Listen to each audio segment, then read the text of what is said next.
Wait.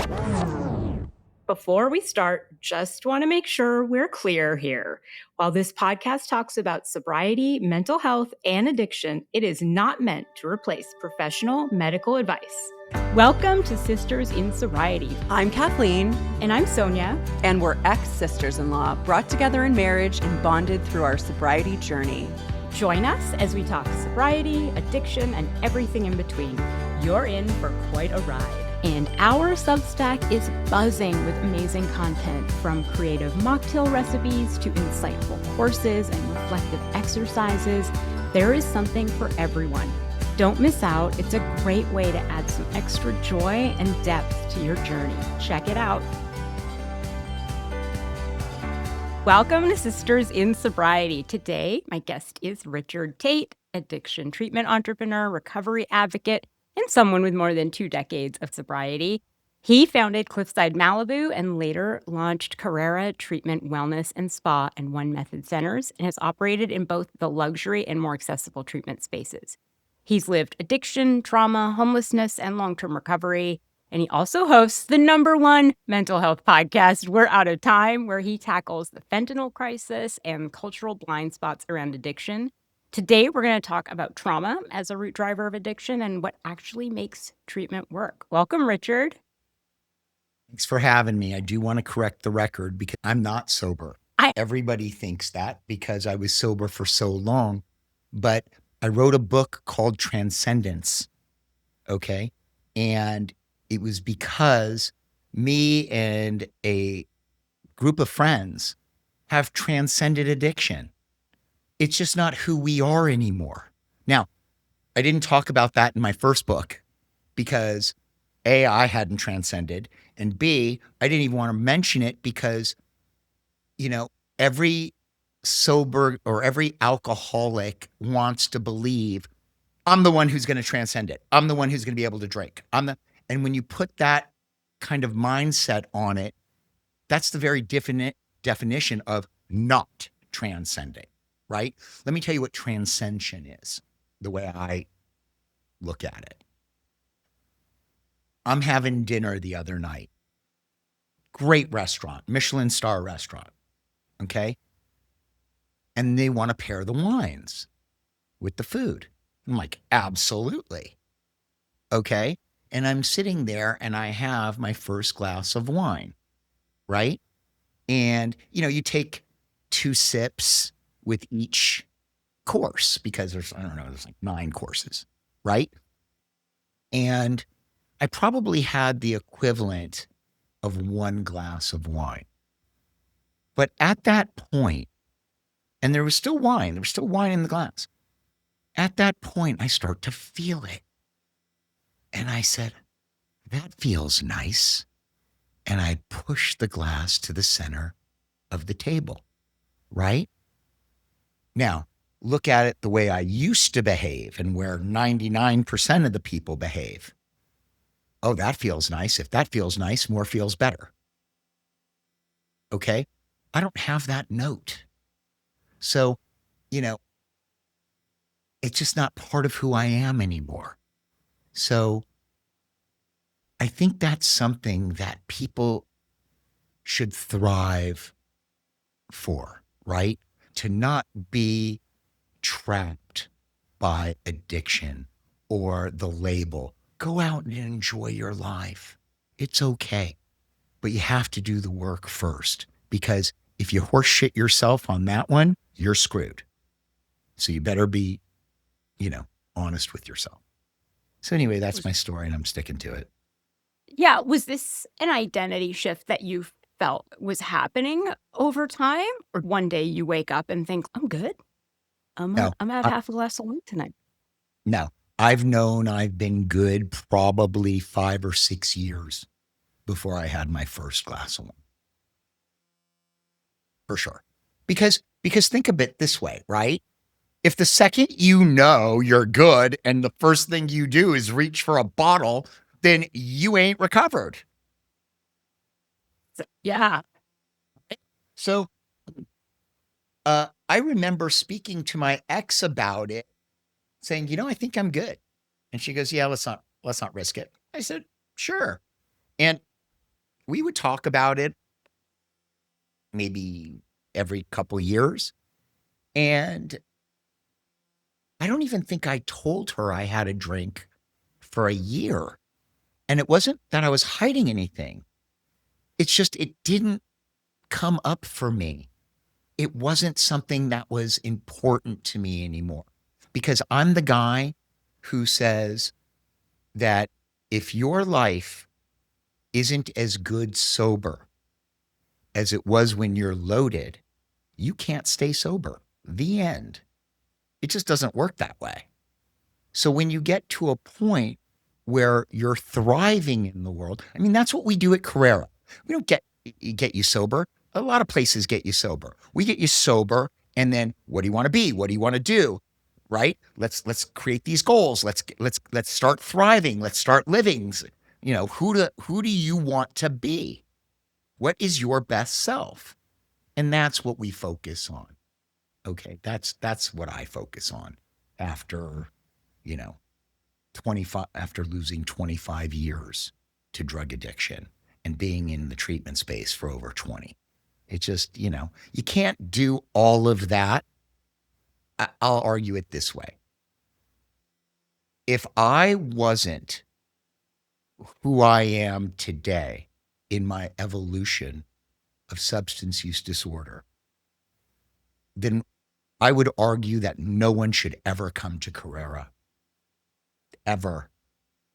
And the reason is because everybody wants to live their best life.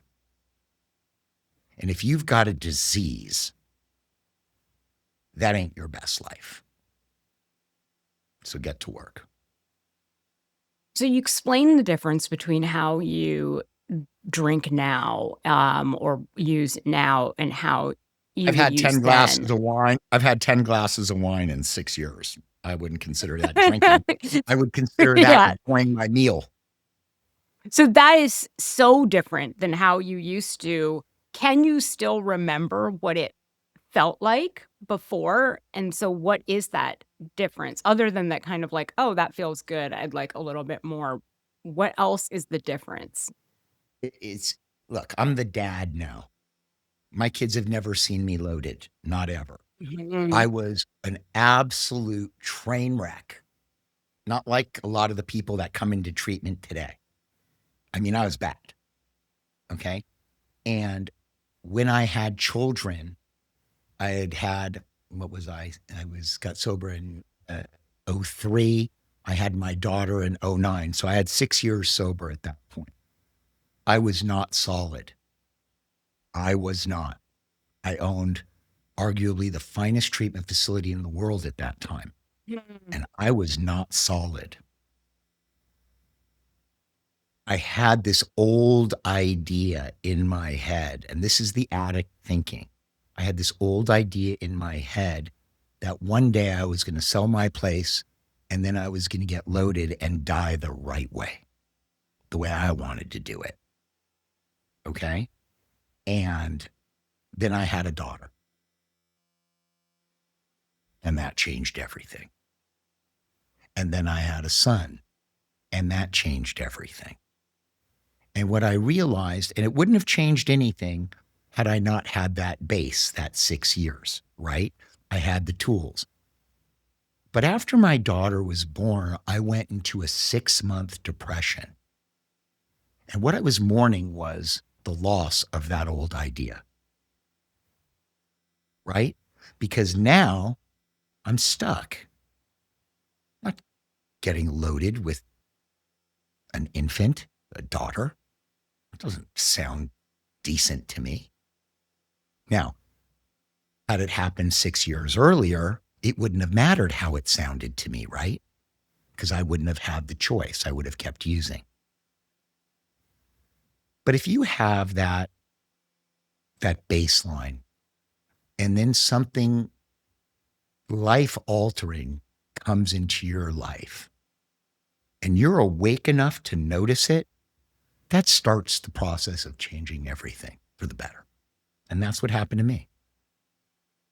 Would you describe that moment as like it's time for you to start doing the work on emotional sobriety? Or had you been doing that work and this just shifted maybe the direction a little bit?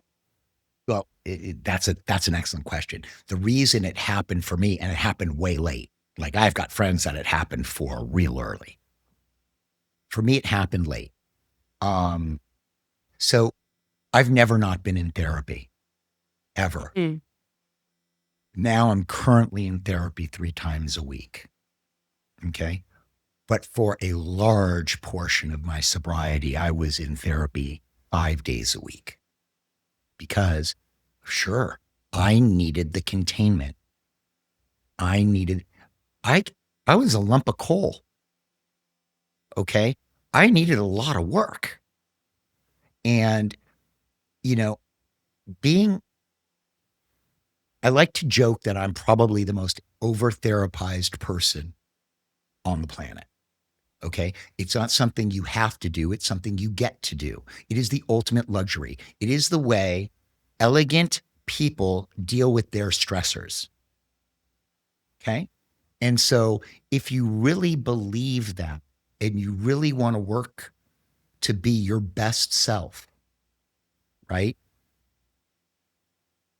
Uh, to not be in active therapy for whatever you need, okay, is it's just not the way it's done. Not for me. I had therapy this morning. So, in therapy, when did you or how did you start to connect the dots between childhood Mm. trauma and your addiction? And Oh, like what year sort of in the trajectory of your therapy was that? okay. I got the best story in the world for that. And I've done the same thing probably a couple hundred times and helped those folks out because I was helped in the same way. So I'm sitting there with my therapist, and he tells me, I got to send you to my guy just to work on a few things, his mentor.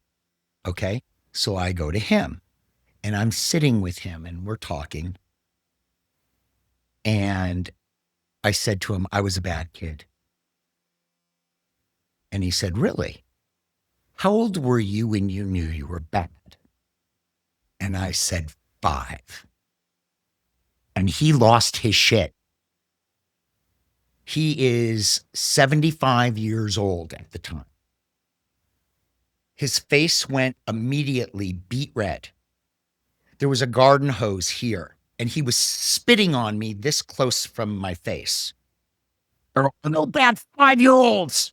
What the fuck is wrong with you? Then he explained it to me. He explained to me that at around 5, I couldn't form the thought that my parents were douchebags and idiots. I couldn't form that thought. The thought that I formed was because I'm small, they're big. I need them for shelter and for food and for protection and love, right? All these things. So I can't say you're defective, parents. I turn it inward on me and I say, I must be bad. That's it. I must be bad because if the people that brought me in the world are treating me like this and hitting me and screaming at me and telling me that I'm stupid and all this other stuff, if they're doing that to me, I must be bad. And then it gets reinforced every time they do something shitty. Okay. And pretty soon you're a 45-year-old man being run by a 5-year-old because the tape kept playing. So once you understand that and you do the therapy work on the periphery, right? To really, and it's easy when you have children because then what you do is, for me, it was easy because I had a son who was about 5 at the time, or maybe it was my daughter, I don't remember.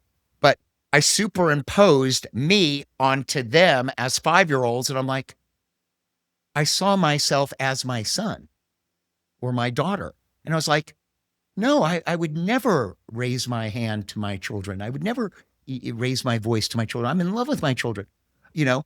And then I saw the insanity of what my life was because these people put me through what they put me through at such a young age. Okay. So that is, and then I've had uh, uh, sessions where I have put people in my car, close your eyes, let's do this. And I do my thing for 15 minutes with them, right? And then they're crying hysterically and whatever, and they have a breakthrough. Then I would call their therapist and say, this is what I want you to work on with them to tie it all up. Okay. And we're done. We're done. This doesn't have to be that difficult. Now, my trauma was deep and I did have a lot of therapy before that.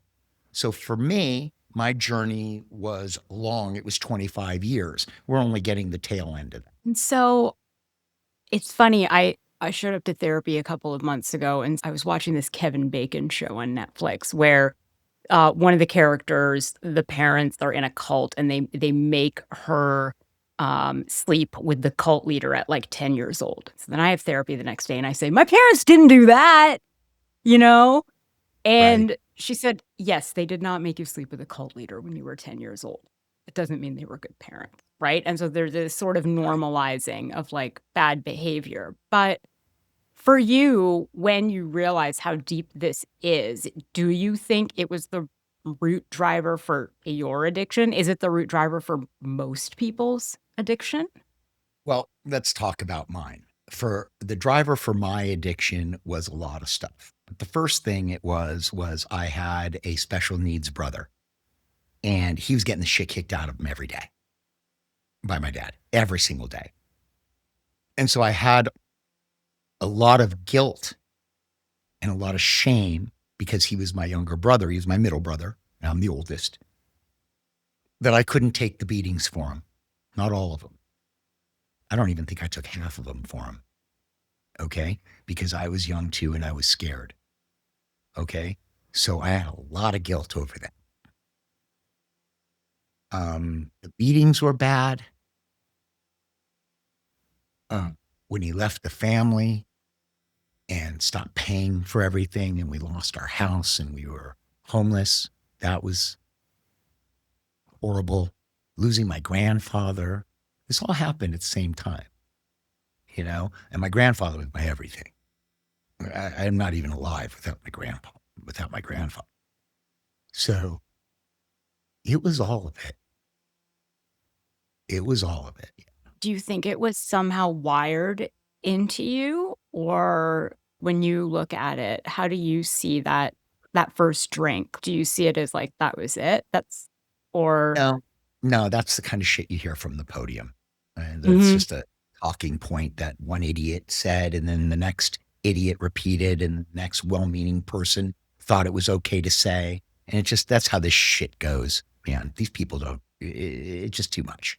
And I will say this, I want to say for the viewers, okay? If you have to think whether or not you've transcended this thing, you haven't. So this ain't for everybody, okay? And it wasn't for me for 20 years, okay? So, and I own the finest drug and alcohol treatment facility in the world. So if I'm not there, why would you come to my place? Okay? Having said that, I love the people in AA. AA gave me a foundation, and it's the reason I have children. Okay? It's the reason I have the life I've got today. But if we have a conversation like this, and there's an AA sitting to your right, they are livid at the conversation. And the reason they're livid at the conversation is because they have to be, because their life depends on it. Right? So I don't make anybody wrong ever, because all I give a shit about is that people stop killing themselves, stop creating wreckage with themselves and their families, and live the best lives that they can, because we've got one go around here. We're only on loan. We only get one shot at this thing. Okay. And so, let's have a good time. Let's live your best life. Let's be a good dad. Let's be a good friend. Let's be a good husband. Let's be a good employer. Let's be decent. Let's help whoever we can. Let's not harm anybody. Okay. That kind of shit. That's what I'm about. That's what life is. It's about finding out who you are and being the best version of that. That's what I care about. But that your philosophy now may put you at odds with AA. I'm not in AA. I just started doing the steps for the first time after being sober for 9 years, and now I'm just curious about them. And I'm Sure. on step 2. But was AA and were the steps a foundation for Cliffside? And are they No, not now the foundation of Carrera? no, no. AA is a support group. It's not treatment. Okay. And people have a problem with that statement. Okay. And if I gave a Mhm. shit at all about what anybody thought, then I'd care. But I don't, because I don't. Okay. So it's not going to affect me. The comments never affect me. Nothing affects me. I don't care. I mean, I think AA would argue they're a treatment program. So, what is the foundation of Well, the treatment at Carrera? at Carrera, first of all, it's therapy is everything here, Mhm. but it's also the program that we have now is completely different. I mean, it's got all the same things that I had in my last place. Okay. All of them. What we did this time, though, was we added a wellness component, right? And the reason we did that, people thought it was, we've got a world-class spa in our treatment center.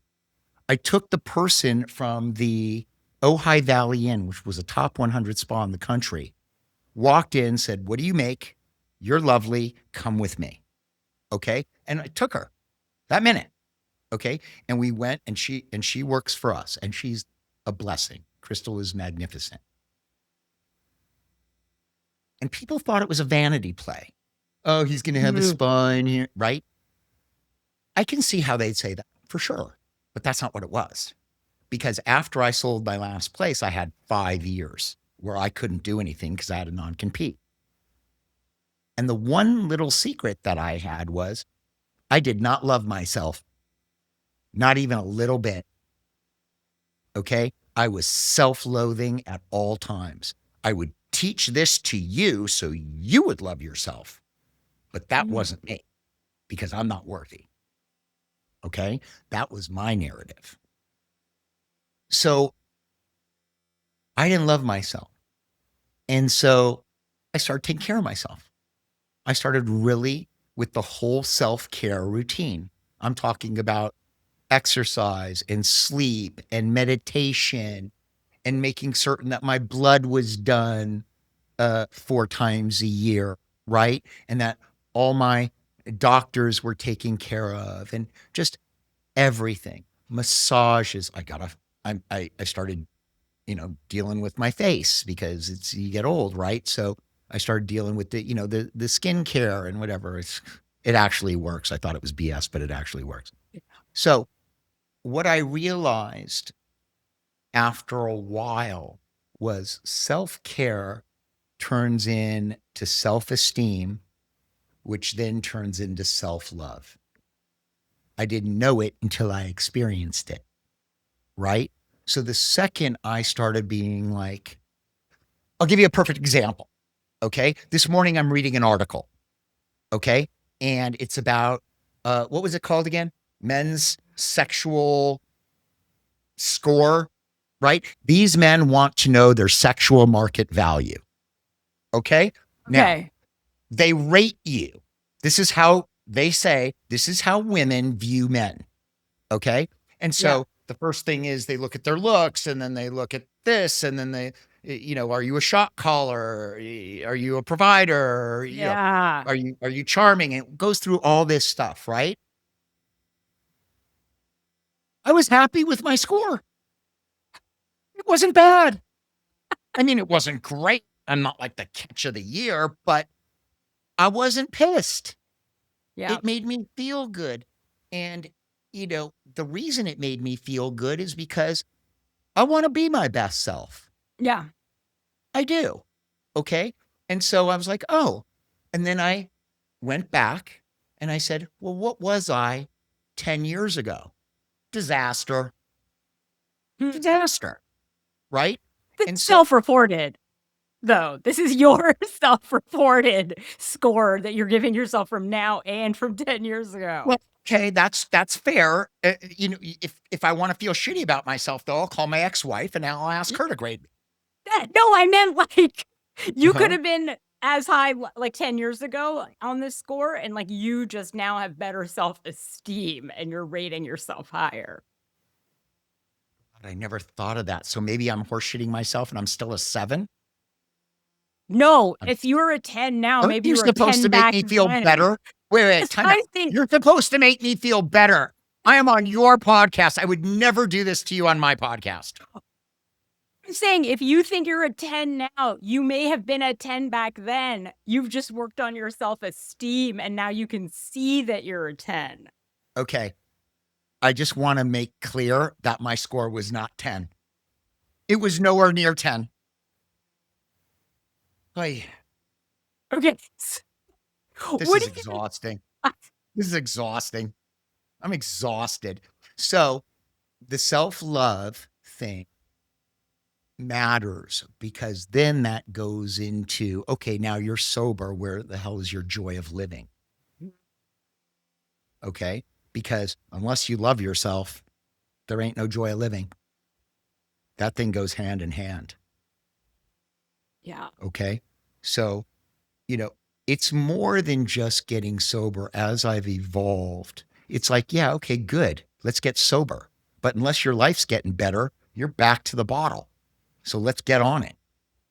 Okay. We all had that version of my 5-year-old self. We've all had it. But at a certain point, you have to realize I'm the adult. I'm the dad. When am I going to take this over and take responsibility for my own life and stop being a goddamn victim? Okay. Now, this isn't to say I've got a tough love approach because that is nothing could be further from the truth. I call it a love call because when people come into treatment, they're full of shame. Nobody gets there on a winning streak. No one gets to rehab on a winning streak. Okay.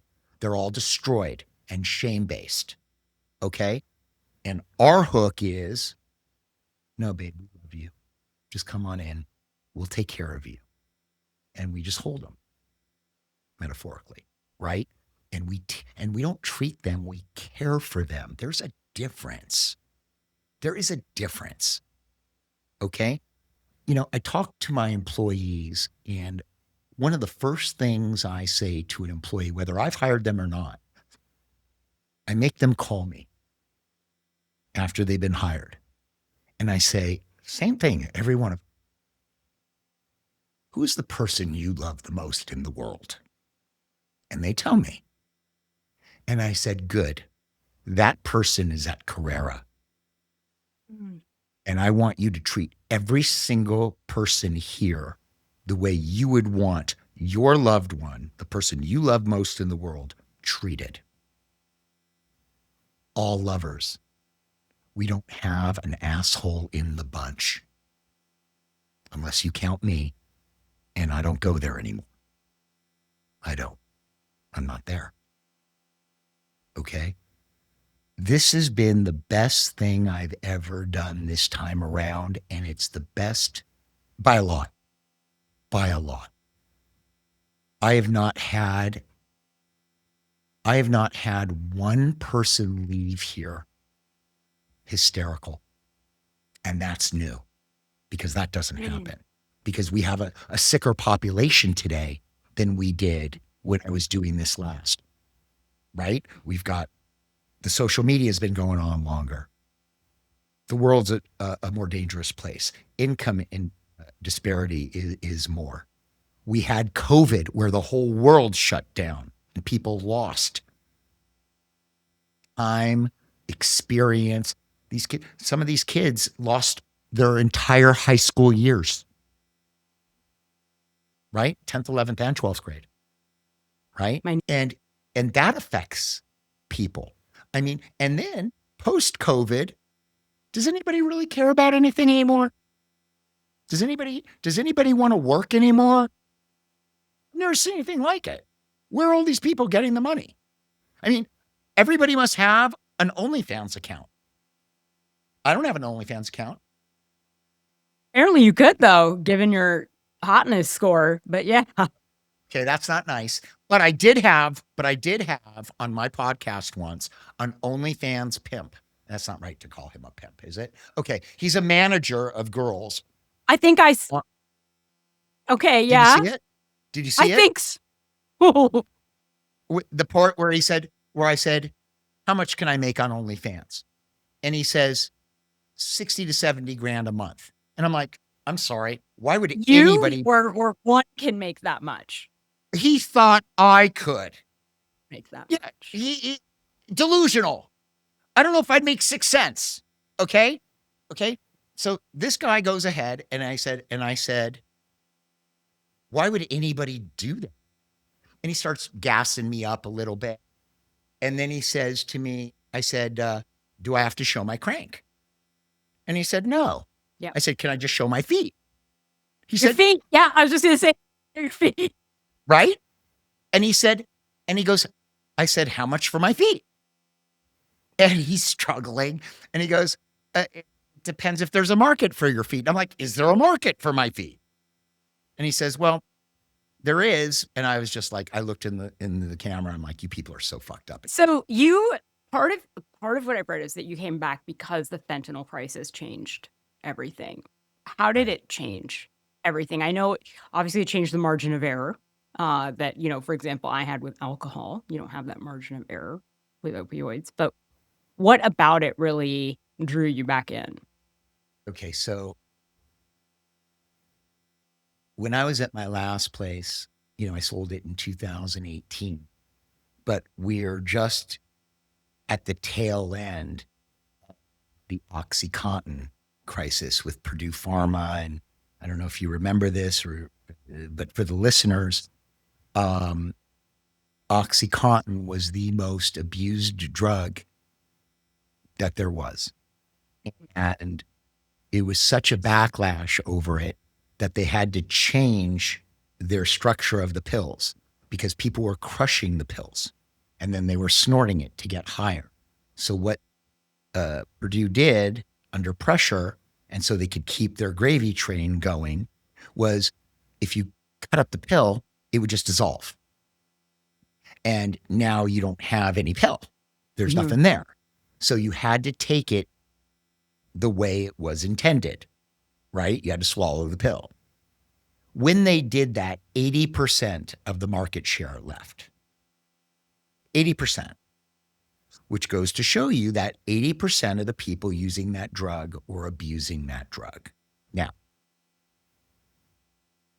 then I take off for 5 years, and about a year and a half before I came back, I had treated these 3 boys, same family. The middle one was far and away my favorite. Okay? Angel. His parents would call me for everything. Any problem with the kids. But this kid got into a car accident. And opioids was his thing. And instead of calling me, working that through, okay, they sent him to the doctor. They gave him 60 pills, took them. Now he's addicted again, especially since that's his drug of choice, right? And now he's looking. Doctor cuts him off. No detox, no nothing. This idiot. Okay? So now the kid's looking on the street. One time. Okay? Takes a pill on the side of the road, slumped over the steering wheel and dead. Now, this kid's 26 years old. The most beautiful thing I ever saw. Gorgeous kid. Smart. Kind. Empathetic. Just engaged to the most beautiful woman I've ever seen with the kindest heart. Great family. And going to MBA school. And this guy drops dead. And I went insane. I was never going to do this again. Never. It almost killed me the first time. This is the sickest population there is. Okay? And so it almost killed me the first time. But when this kid passed and I found out about it, and I was not invited to the funeral, so I know they blame me for it. This kid had 7 years sober. And I know they blame me for it. I know it. They've never said it, but I know it. So when that happened, I was like, fuck this. I'm coming back here. I'm dealing with this bullshit. I can't take it. Can't take it. It's too much. And then I started the podcast all around fentanyl awareness so that parents didn't have to go through that, because that's my biggest fear.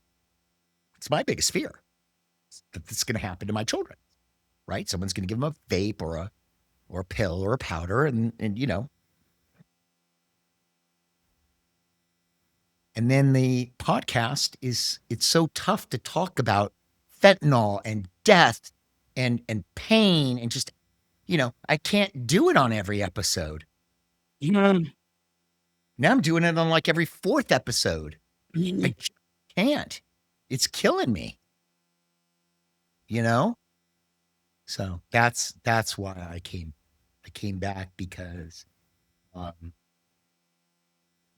even though I can only help X number of people, you know, I've given 10,000 people back to their families over my lifetime. You know, that's not nothing. I mean, it doesn't make a dent in the problem, but it's not nothing. Okay? And that's all I got.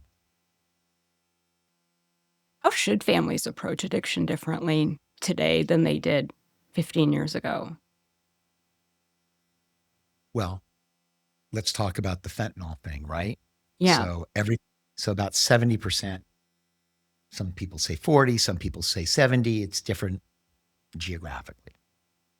Okay? But a huge percentage of the pills and powders now have fentanyl in it. Now think about this.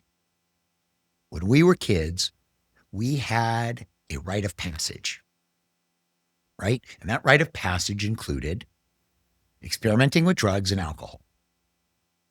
It's just what happened. That's what we did when we were kids. Kids don't have that anymore today. They don't have that luxury.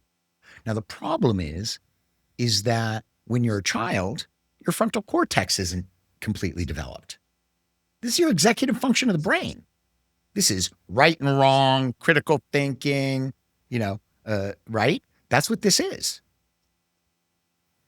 And so you think you're indestructible as a kid. So think about it. This kid's going out with half a brain, right? Goes to a party, feels indestructible. He's not using drugs, right? He's not a drug user. He could be an A student. He's at the party on the weekend. But he does a line of cocaine. And because he doesn't have the tolerance for the fentanyl in it, he drops dead. So the kids that are dying from this are kids who are excellent students, just going to the rave on the weekend. Okay. These are the ones, because the rest of them have the tolerance for it. And so the neophytes around drugs are dying. That's most of it. So what do you do about that? Well, I don't know. I love my kids more every single day. Every day. Can't wait till tomorrow. I'm going to love them more than I do today. Okay? I've got 16 years into one and 12 and a half years into another. So I'll tell you the conversation I had with my son at the beginning of the year, dropping him off at 7th grade for the first time.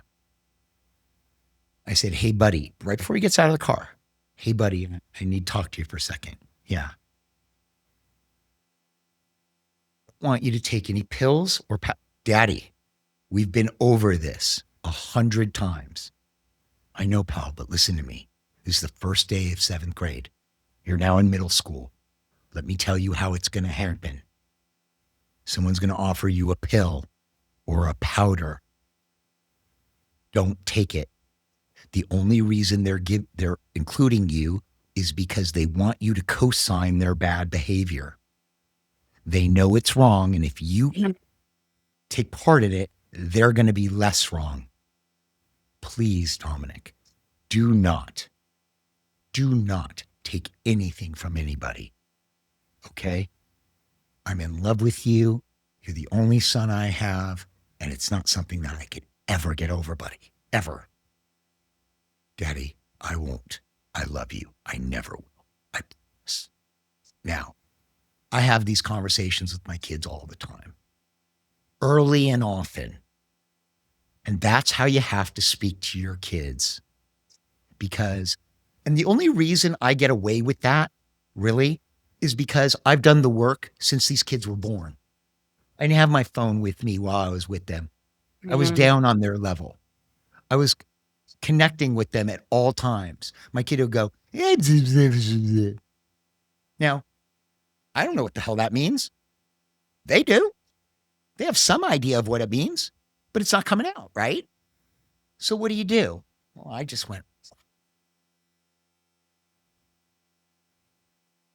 just to acknowledge what they were saying so that they would feel important. And there was nothing taking my attention away from you because you're important to me. Yeah. I did the work. And that's why I can talk to my kids and they listen to me. They actually listen. I do the work, people. They didn't ask you to be born. You had them. They didn't have you. And when you talk about reparenting, for example, so you've learned, you know how to parent. Mm-hmm. How do you teach people to reparent themselves? Well, that's something they do in therapy, right? So look, when you come to Carrera, when you go to a regular treatment center, they see you 2-3 times a week in therapy. Okay. So you say you stay for 30 days, 3 times a week, that's 12 hours that they're spending with you in one-on-one sessions. Okay. We probably, when somebody comes in to treatment, they go through a detox process. Through the detox process, whether it's 3 or 7 days, doesn't matter. Okay. They are being evaluated by everybody. And in clinical, right, every few days, they're fighting amongst each other. I'm a better fit for Greg because ... Actually, this is in his past. That's my wheelhouse. I will connect with him. I'll be able to form that therapeutic alliance. And they literally fight for their clients. So we do more work just to pair the right therapist with the right patient than most people spend the entire time they're there. And this is just to pick the person. So it depends on which star player, right, is doing it because they all have their different thing, right? So like Patricia will tell you the truth and tell you how it is and be authoritative and, and Nika will just put you right on her tit and be like, that's it. Okay. Take that. I need her. Yeah. Everybody needs her. Okay. So everybody has their own style. And, look, when I went to therapy, I had to go to a couple different therapists until I found the one that resonated with me. And I think that's everybody's experience, unless you get really lucky. Okay. And we just do that for you, so you don't have to do it. Okay? What are That's it. some non-negotiables when people are looking for a recovery center that they should be looking for? Okay. Right now we're in a time that is very worrisome to me. When I left, when I sold my last business in 2018, there were about 18,000 treatment centers. There's just under 10,000. So you want to know, so you think to yourself, well, how the hell do we lose almost half the treatment centers? Yeah. Right? How does that work? Okay, during the biggest opioid crisis in our history, right? Well, when I left last time, there were, you would get reimbursed like 67 cents on the dollar, and you could stay about 30 days. Today, you get reimbursed about 25 cents on the dollar, and you stay about 25 days. So that's, if you're a treatment center working on a 25% margin, which most of these places are, but they just took 60% of your money, you're gone. Right? So that's gone. Now, with Google going away, right? And they're doing the AI questions that took everybody's business away as well. Google used to be able to hold your position, and you could be seen at all times on the real estate on that page. That's not how the AI works. They'll show your stuff maybe 40% of the time. Okay? They don't show it, so you're not there. So everybody is going out of business. So when we talk about where you send your family, your loved ones, it's not like it used to be. Now you have to find the place that's going to be in business. And what we're seeing now is even the so-called luxury centers don't have nighttime nurses. One of them down the street from us doesn't have any nurses. They do it over Zoom. Now that's illegal. Okay. So most of these places now, just to survive, right, are doing things that are either illegal or not best practices. And it's because they have to, because otherwise they shut down. And I understand that. Okay. But that's not our issue. And the reason it's not our issue is because I had an unfair business advantage over everybody. I sold my last business and I had a ton of money and I put it all into this thing. And I'm not sorry. It was the best thing I have ever done. And so those issues didn't apply to us. It just didn't. So, for example, we've got 42 beds now along all of our centers, my affordable one and the other. Just got off the phone with people right before we got on the phone. We got 41 beds filled. Okay. I mean, we're opening up another 30 by the end of the year. Okay. So when you want to find a place today, it's harder than it's ever been because even places with good reputations, okay, are losing out. Today, it's the hardest climate that we've ever seen. And we have the sickest population with no beds. It is the saddest. It is an indictment on all of us. It's horrible. Heartbreaking. Well, I hate to end on that note. I hate to be the bearer of bad news, right? I mean, should we pump up your audience before they all swing from a shower rod? Yes, give us something. Give us something to end. We need something to end on a positive note. All right, give me a positive. Got a mantra? Yeah. Well, I mean, I just bummed myself out too. I know. I'm bummed out now too. I know we're all bummed out. What It's do we never do? been worse than it is right now. I know. I'm like, this is shitty TV. I just fucked us all over. All right. Here, let me leave you with this. Okay. Okay. Whether you go to A, which I love, or treatment, doesn't matter. The minute you get there, you feel like this is the worst day of your life. The thought that came into my head was, I cannot believe my life turned into this. Mm-hmm. How the hell did this happen? Okay? So there's a version of that.